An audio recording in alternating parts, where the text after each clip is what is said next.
Le Congo-Brazzaville vient de célébrer la 57e édition de la fête de l'indépendance. Une façon pour ce pays de réaffirmer sa place sur la scène internationale.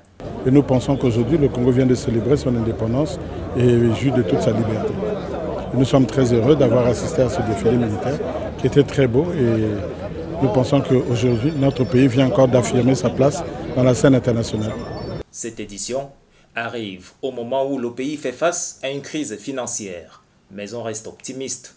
On peut le dire quand même quelque part, on joue de notre autonomie, peut-être pas totalement sur tous les secteurs, mais à certains niveaux oui. Et puis en même temps, c'est pas pour rien qu'on a de nouveaux slogans, c'est pour mieux construire, pour aller vers l'avenir, donc les choses vont aller mieux. Quoi qu'il en soit, l'édition de cette année reste dans les mémoires à cause bien évidemment de sa particularité.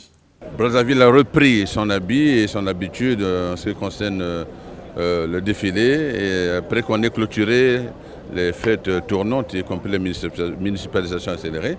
Donc ce qui a été encore plus intéressant, c'est que c'était un dispositif tout à fait léger, allégé, et puis avec tout l'enthousiasme des masses populaires, cela a donné un peu plus de l'ambiance à ce défilé qui est particulier. Ce qui veut dire que la politique mise en place par le président Denis Sassou Nguesso produit bel et bien des effets. Nous constatons que la politique du chef de l'État, qui a été beaucoup plus barycentrisée autour du maillage du pays en infrastructure logistique, permet que le pays puisse avancer. Et c'est pour ça que cette vision vient comme pour corroborer la vision de la diversification économique. Même s'il est vrai que la République du Congo traverse actuellement une crise financière aiguë, la situation est loin d'être une fatalité.